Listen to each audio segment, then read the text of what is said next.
There's a moment, one you might not even remember, when something hurts you deeply. And instead of asking, "Why did this happen?" your mind whispered, "It must be because of me." That moment didn't end when the pain stopped. It left something behind, a belief. And that belief became the lens through which you've seen yourself ever since. You see, the real wound often isn't the event itself. It's the meaning we attach to it. It's the story we begin to tell ourselves in the aftermath. I wasn't enough. I was too much. I deserved it.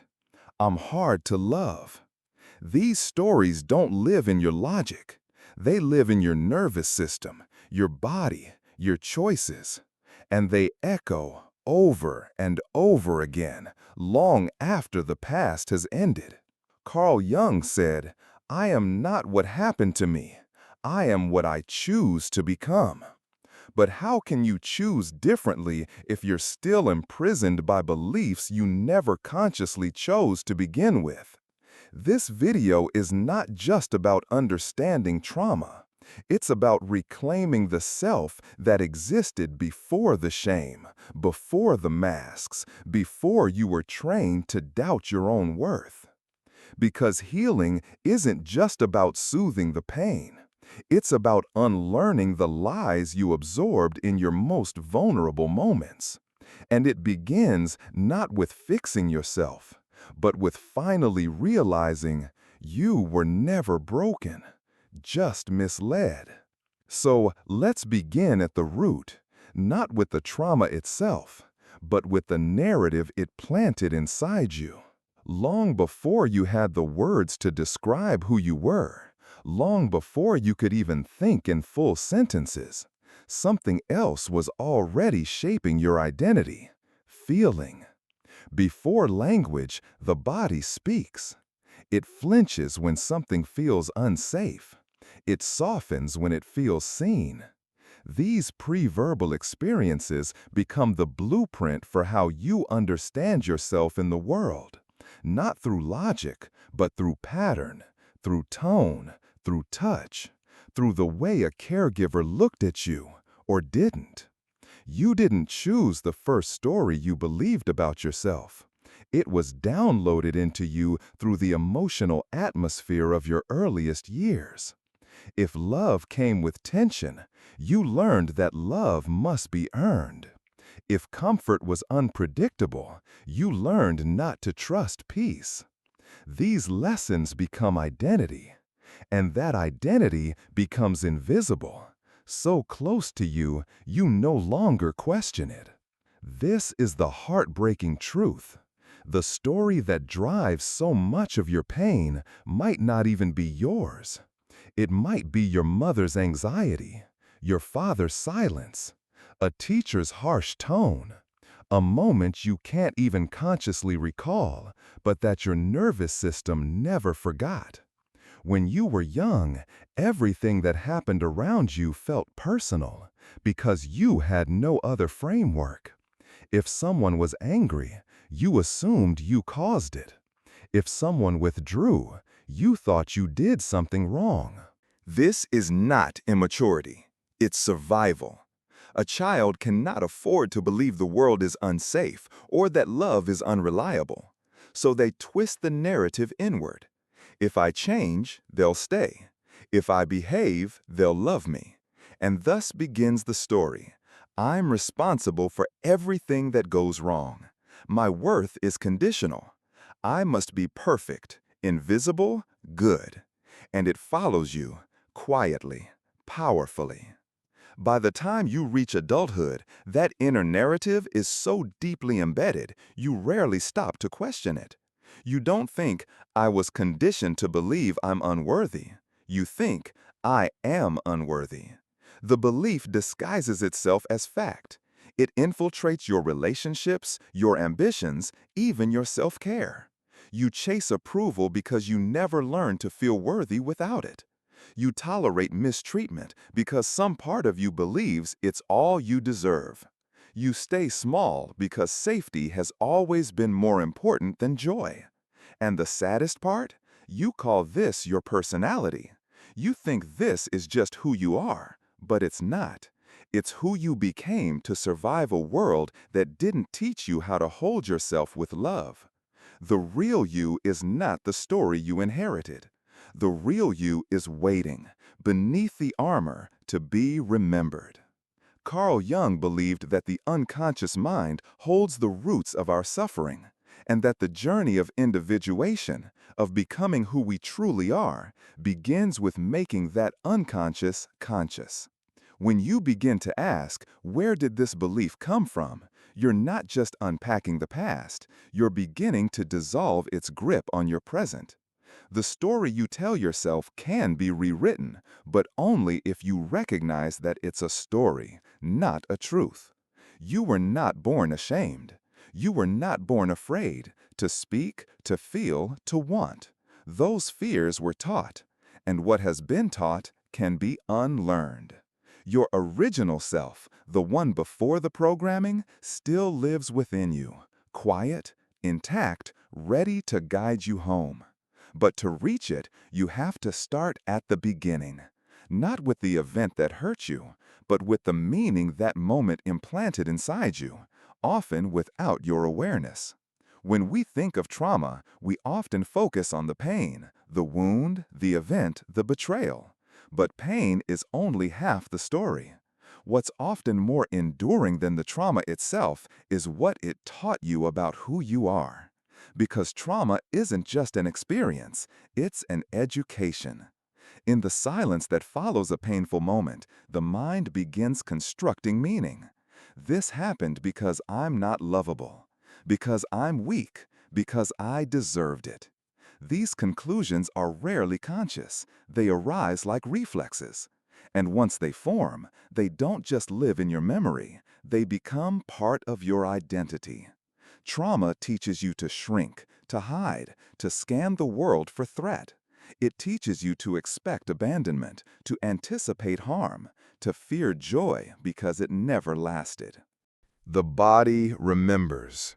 The psyche adapts. And what began as protection becomes a prison. Not all trauma is loud. Sometimes it's the quiet kind, the absence of what you needed, the love that never arrived, the voice that never said, "You're safe here, you matter." These omissions become beliefs. If no one soothed you, you may come to believe that needing comfort is weak. If no one celebrated you, you may assume you're not worth celebrating. In this way, trauma becomes a teacher, but a distorted one. It offers lessons written in fear, in loneliness, in hypervigilance. You learn to adapt in order to survive, and then you mistake those adaptations for truth. You stop asking, "Is this belief healthy?" and start believing, "This is just the way I am." But trauma doesn't reveal who you are. It reveals what you had to become. And until that distinction is made, you will keep mistaking the mask for your face. Jung wrote, "Until you make the unconscious conscious, it will direct your life, and you will call it fate." That's what trauma does. It scripts your life in invisible ink. You walk into situations that feel strangely familiar, not knowing you're reenacting old dynamics. You attract partners who echo your original wounds. You sabotage your success because some part of you still believes you're unworthy of peace. These are not coincidences. They are patterns born from lessons that were never questioned. The wound teaches, yes, but it teaches through distortion. And unless you become aware of the narrative you've inherited from your pain, you'll keep living inside it, believing it's your truth. Healing is not about erasing what happened. It's about confronting what you came to believe in its aftermath, and choosing, perhaps for the first time, not to believe it anymore. The tragedy of trauma is that it hands you a script and convinces you it's your voice. But that voice, the one that says you're too much, not enough, always wrong, isn't yours. It was planted there. And just because you've lived with it for years doesn't mean it's true. You are allowed to challenge it. You are allowed to rewrite the lessons pain once taught you. Healing is not about being untouched. It's about becoming unbound. It's about realizing that what you learned was a reflection of your circumstances, not your character. The child who felt invisible wasn't unworthy. They were unseen. The teenager who shut down wasn't cold. They were protecting what no one else did.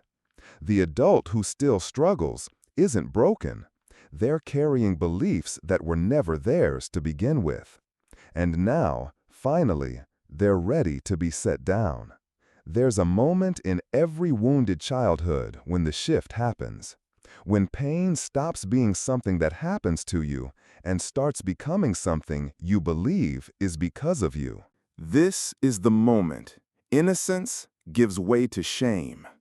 You weren't born ashamed. You didn't come into the world believing you were wrong or unworthy. That came later, in the silence after being ignored, in the harsh tone that made you flinch, in the look of disappointment you didn't know how to interpret. Children are deeply empathetic, but not yet logical. They don't say, "My parent is emotionally unavailable." They say, "I must not be good enough." Shame is the story the child creates to make sense of emotional abandonment. Because it's far less terrifying to believe I'm the problem than to face the truth that the people you depend on might be unsafe, inconsistent, or incapable of love. Self-blame is not stupidity. It's survival. It's a child's way of creating order in a world that feels unpredictable. If the problem is me, then maybe I can fix it. If I'm just quieter, smarter, more helpful, maybe I'll be loved. This illusion of control gives the child a sliver of power in a powerless situation. But it comes at a cost. Your innocence is traded for a lifelong contract of self-correction.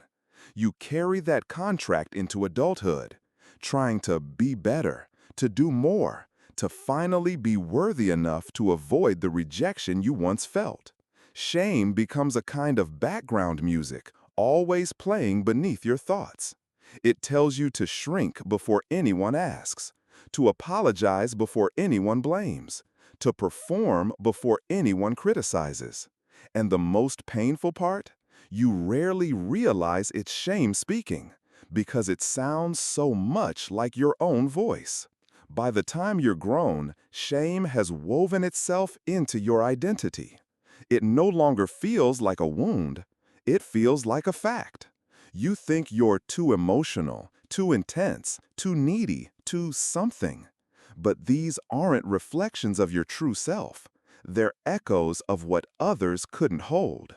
Carl Jung said, "Shame is a soul-eating emotion." And he was right.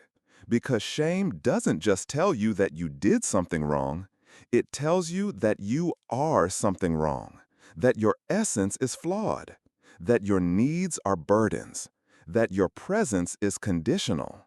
This is how shame becomes the invisible architecture of your self-image. You build your relationships, your career, your self-worth, all on top of an unspoken belief that you're not enough. And then you wonder why it all feels so fragile, so exhausting, so fake. To heal from shame is not to suddenly feel proud or confident. It's to remember who you were before shame taught you who to be. It's to realize that your worth was never supposed to be earned. It was inherent. That your emotions were never the enemy. They were signals. That your desire to be loved was never weakness. It was human. Shame taught you to hide, to hustle, to harden. But your healing begins when you stop asking, "What's wrong with me? Who taught me that something was?" This is not about blaming others. It's about unlearning the lies you absorbed when you were too young to refuse them. The child in you didn't fail. They adapted. And now, as an adult, you have the power to give that child what no one else did. A life not built on shame, but on the quiet truth of your own enoughness. There's a difference between something being true and something being necessary for survival. But when you're a child, that distinction doesn't exist. If your nervous system learned that love came only when you were quiet, helpful, perfect, or invisible, then the belief, "I must be this to be loved," didn't feel like a coping mechanism. It felt like reality, like gravity, like law. And you obeyed it, not because it was right, but because it was safer than the alternative: rejection, chaos, abandonment. This is how survival beliefs are born. They're not conclusions you reach, they're adaptations you internalize. And with enough repetition, they start to feel like the fabric of who you are. Not, "This is what I do to cope," but, "This is who I am." And this is where the confusion begins, because long after the danger is gone, the belief remains. Survival beliefs are brilliant until they become prisons. They once protected you from emotional pain, from disconnection, from feeling helpless. But they also limited you. Don't speak up. It's safer to stay quiet. Don't show emotion. You'll be seen as weak. Don't trust joy. It always ends. These rules were once shields, but now they're cages. They shape your relationships, your boundaries, even your dreams. You might call yourself realistic, when in truth, you're just deeply cautious, afraid to want too much, to feel too deeply, to hope too fully. Because that part of you, the part that once reached out and got hurt, never stopped protecting itself. It's not wrong for trying, but now as an adult, you have to ask, am I still surviving something that's already over? Because the danger may be gone, but the pattern lives on until it's named. Carl Jung taught that many of the beliefs we carry are not our own. They're inherited from our families, our cultures, our early environments. And yet, we wear them like skin. I'm too needy. I have to earn love. If I'm not useful, I'm worthless. These aren't self-truths. They're survival mechanisms dressed up as personality traits. But they're so internalized that you stop questioning them. You even defend them. They become the scaffolding of your identity, so much so that letting them go can feel like death. That's the trick of survival adaptations. They convince you they are you, but they're not. They're versions of you built to endure environments that no longer exist. And while they may have kept you safe, they also kept you small. Healing begins when you recognize that the story you're living may not be your own, but a strategy your younger self never stopped using. It's hard to grieve the loss of something that once protected you. Even unhealthy beliefs can feel like old friends. You relied on them. They helped you make sense of a confusing world. And yet, they're not meant to stay with you forever. What was once necessary is now outdated. What once kept you safe now keeps you stuck. To unlearn these beliefs is not betrayal. It's evolution. It's the sacred work of returning to who you were before survival became your identity. This doesn't mean rejecting your past. It means honoring it with new eyes, saying, "Thank you for helping me survive, but I choose something different now." The voice that once whispered, "You're not enough," isn't truth. It's an echo. And you have the power now not just to silence it, but to replace it. Not with empty affirmations, but with the deeper knowing that you were never unworthy to begin with. You were just adapting. And now, you're awakening. You may think you know who you are, The one who always smiles, the reliable one, the achiever, the one who never asks for help. But what if that identity you've built is less a reflection of your essence and more a reaction to pain? Much of what we call personality is actually protection. Carefully constructed masks we put on to feel safe, wanted, and in control. Jung called it the persona, the social face we wear to meet the world. But over time, if we wear it too tightly, we forget there's anything underneath.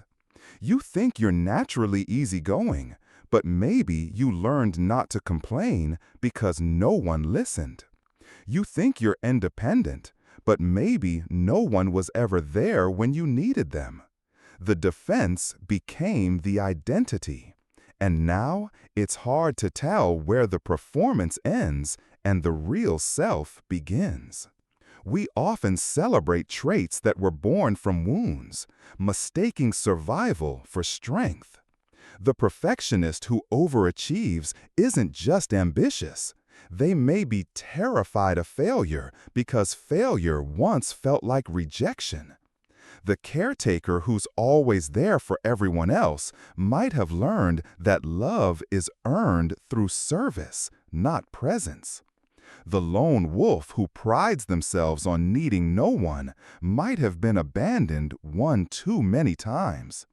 These aren't character traits, they're trauma strategies. But because the world rewards them, praises the hard worker, the helper, the self-sufficient one, you internalize them as virtues, and the wound hides deeper. You forget that what looks like confidence may actually be fear in disguise.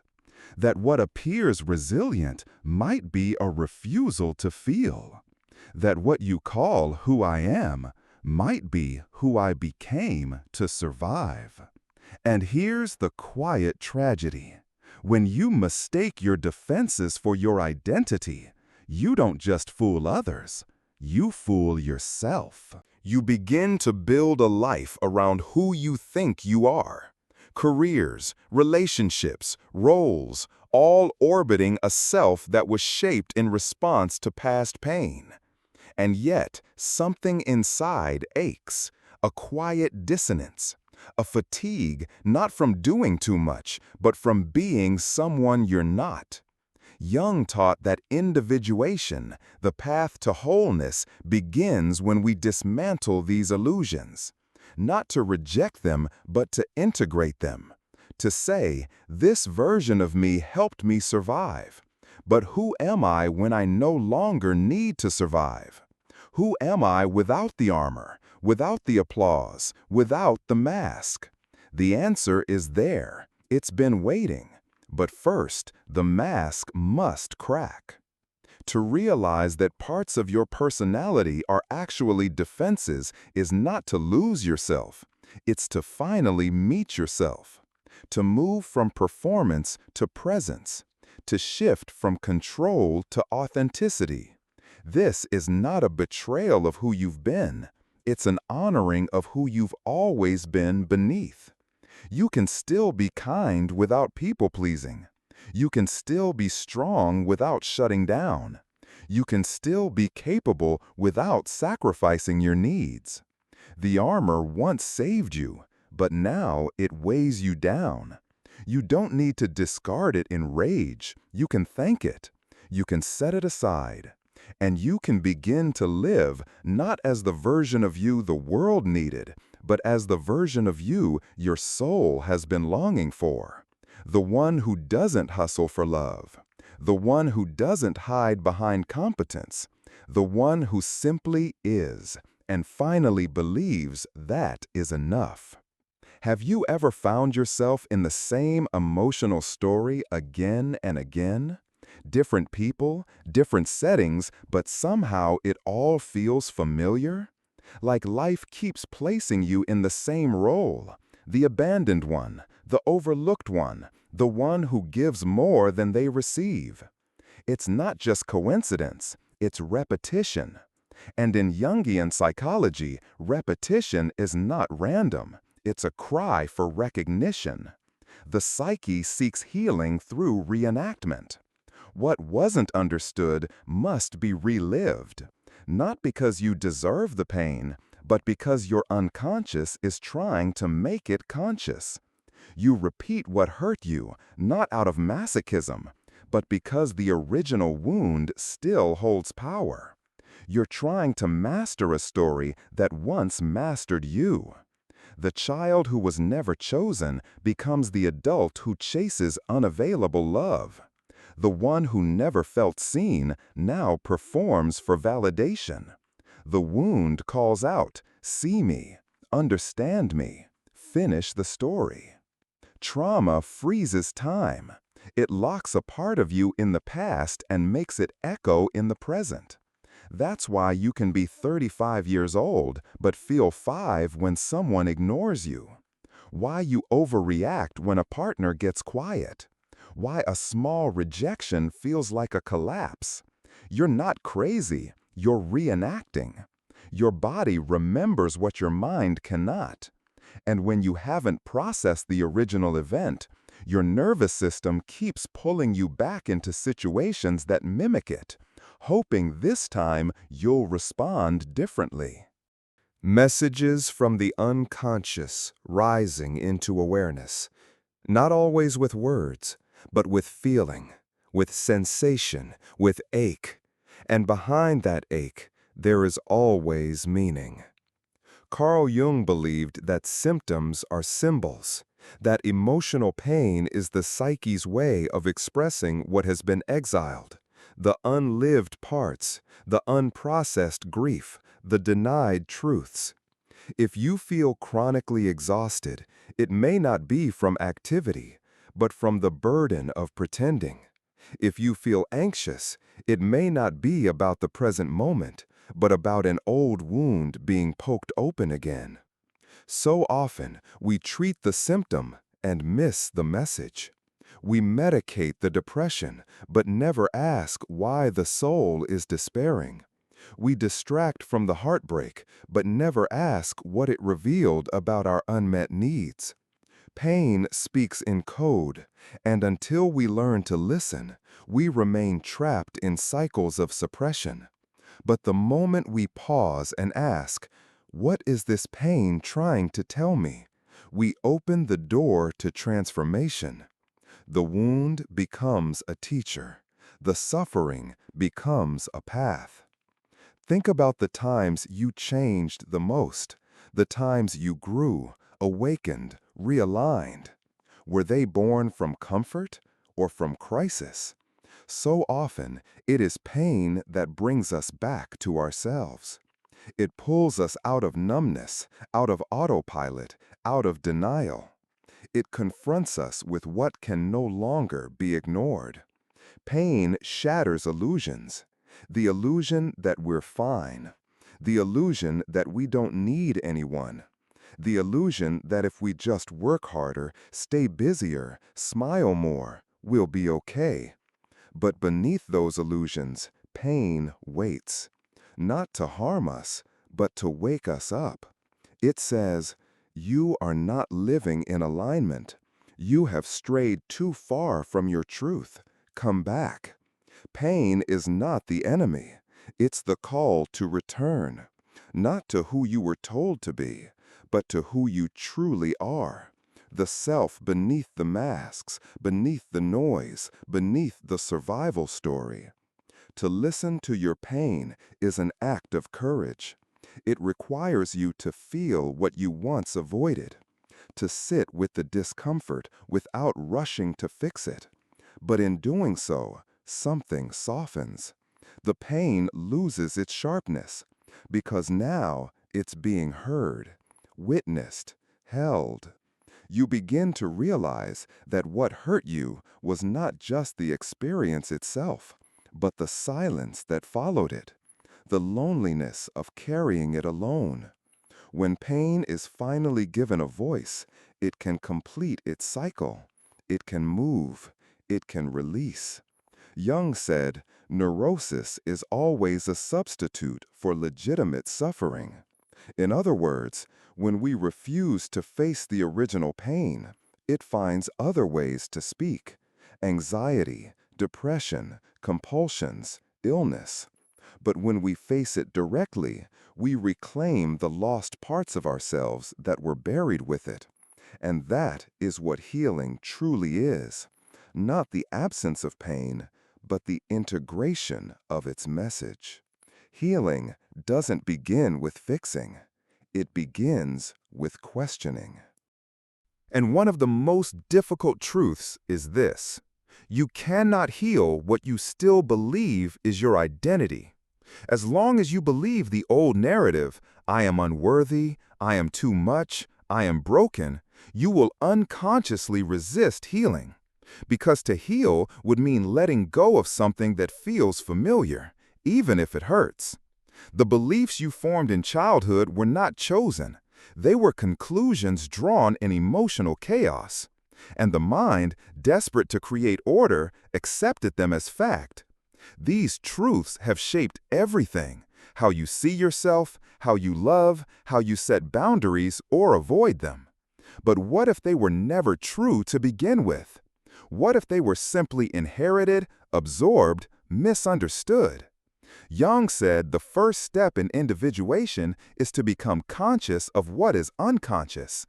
These beliefs live in the dark, and you can't transform what you refuse to see. Think of how often you act in ways that align with these false beliefs. You self-sabotage not because you're afraid of failure, but because some part of you still believes you deserve to fail. You stay in unfulfilling relationships because on some deep, silent level, you don't believe you deserve better. You overachieve not out of passion, but from a buried fear of not being enough. These patterns aren't flaws. They're evidence of the beliefs that still run beneath your conscious mind. And healing won't reach them until you do. Affirmations can't override what your inner child still believes. Logic won't override what your nervous system has rehearsed for decades. You have to sit with those beliefs, question them with kindness, and ask, who taught me this? When did I first feel this way? And is it actually true? Only then does healing move from theory into transformation. False beliefs often hide behind our strongest emotional reactions. That deep fear of being rejected, it might stem from a belief that love must be earned. That intense need to prove yourself, it may be rooted in the belief that your worth is conditional. When someone triggers you, it's rarely about the moment, it's about the meaning. And meaning is always tied to belief. That's why healing isn't about changing others. It's about meeting the parts of you that still believe the lies pain once told. The belief that you're unlovable, that you have to perform to matter, that your sensitivity is weakness. These are not reflections of reality. They're reflections of moments where love was absent, safety was threatened, or expression was punished. And now, years later, those beliefs still sit at the center of your inner world, unchallenged, unspoken, yet deeply powerful. To truly heal is to risk letting go of the story that kept you safe. Because even a painful belief can feel protective. It offers certainty.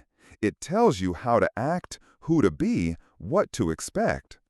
But growth requires uncertainty. It requires stepping into the unknown and saying, maybe I'm not who I thought I was.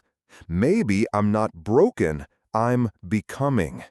Maybe I'm not too much, I was just too big for the box someone else tried to put me in. This shift is subtle but radical. It's the difference between identifying with the wound and witnessing it, between being trapped in a role and reclaiming the author's pen.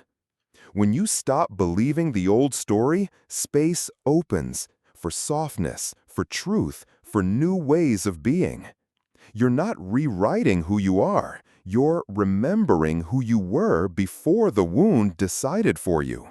And that is the beginning of everything. There was a version of you before the masks, before the compromises, before the survival roles took root. A version unshaped by expectation, untouched by shame. That self still exists, not in memory, but in potential. And the journey of healing is not becoming someone new. It's about remembering who you were before the wound decided for you. And that is the beginning of everything. There was a version of you before the masks, before the compromises, before the survival roles took root. A version unshaped by expectation, untouched by shame. That self still exists, not in memory, but in potential. And the journey of healing is not becoming someone new. It's about remembering who you were before the wound decided for you. And that is the beginning of everything. There was a version of you before the masks, before the compromises, before the survival roles took root. A version unshaped by expectation, untouched by shame. That self still exists, not in memory, but in potential. And the journey of healing is not becoming someone new. It's about remembering who you were before the wound decided for you. And that is the beginning of everything. There was a version of you before the masks, before the compromises, before the survival roles took root. A version unshaped by expectation, untouched by shame. That self still exists, not in memory, but in potential. And the journey of healing is not becoming someone new. It's about remembering who you were before the wound decided for you. And that is the beginning of everything. There was a version of you before the masks, before the compromises, before the survival roles took root. A version unshaped by expectation, untouched by shame. That self still exists, not in memory, but in potential. And the journey of healing is not becoming someone new. It's about remembering who you were before the wound decided for you. And that is the beginning of everything. There was a version of you before the masks, before the compromises, before the survival roles took root. A version unshaped by expectation, untouched by shame. That self still exists, not in memory, but in potential. And the journey of healing is not becoming someone new. It's about remembering who you were before the wound decided for you. And that is the beginning of everything. There was a version of you before the masks, before the compromises, before the survival roles took root. A version unshaped by expectation, untouched by shame. That self still exists, not in memory, but in potential. And the journey of healing is not becoming someone new. It's about remembering who you were before the wound decided for you. And that is the beginning of everything. But this return comes with grief. You begin to realize how much of your life was built on adaptation, how many of your choices were reactions, how many of your relationships were based on who you thought you had to be. This is where many people turn back, because the work of becoming your true self requires dismantling who you became to survive. And that version, the pleaser, the performer, the protector, they did their job. They kept you safe, but now they keep you small. Jung believed that real wholeness comes not from perfection, but from integration, welcoming all that was pushed into shadow. The wounded child, the angry teenager, the grieving adult, the self that still hopes. When you welcome them, something shifts. The performance softens. The truth emerges. And for the first time, maybe ever, you begin to live from the inside out. Becoming who you truly are is not a single moment. It's a return, again and again, to your own center. It's choosing truth over comfort, depth over performance, alignment over approval. It's the quiet revolution of saying, I am no longer who the world told me to be. I am not just my wounds. I am not just my roles. I am not just what others projected onto me. I am something older, wiser, freer. And as you reclaim this truth, your life begins to rearrange. Not always easily. Some things fall away. But what remains is real. Your voice, your desires, your intuition. You no longer live to be chosen. You choose yourself. You no longer chase worth. You remember it. And the world begins to meet you not as a persona, but as a person. Whole, real, enough. It's easy to feel broken when you carry wounds no one taught you how to heal. When pain and shame have layered over each other for years, the weight can make you believe there's something fundamentally wrong inside you, like a cracked vase that can never be mended. But this is the lie you inherited, not the truth. You were not born broken. You were born whole, with an innate capacity for healing, growth, and love. What happened was conditioning, repeated messages from family, culture, and society that told you to hide, to minimize, to survive in ways that left scars. Conditioning is powerful. It shapes how you see yourself, your worth, and your place in the world. But conditioning is not destiny. It can be unlearned, rewired, released. Understanding that you were conditioned shifts the story from blame to possibility. It's not that you failed. It's that you adapted to environments that didn't hold your truth. You learned to wear masks because they protected you. You learned to silence your needs because speaking them brought risk. You learned to question your feelings because they were dismissed or punished. These survival skills became second nature, so much so that they felt like identity. But beneath all the layers is a self waiting to be uncovered, one that was never broken, only covered up. Carl Jung taught that healing is the journey of bringing the unconscious into consciousness, shining light on what was hidden and choosing which parts to carry forward. This is how transformation happens. When you realize you are not broken, a profound shift occurs. Compassion replaces self-judgment. Patience replaces frustration. The urge to fix everything immediately softens into a gentle curiosity about your own story. This doesn't mean the pain disappears overnight. Healing is messy and non-linear. But it means you begin to see yourself through new eyes. Eyes that recognize trauma's imprint but refuse to be defined by it.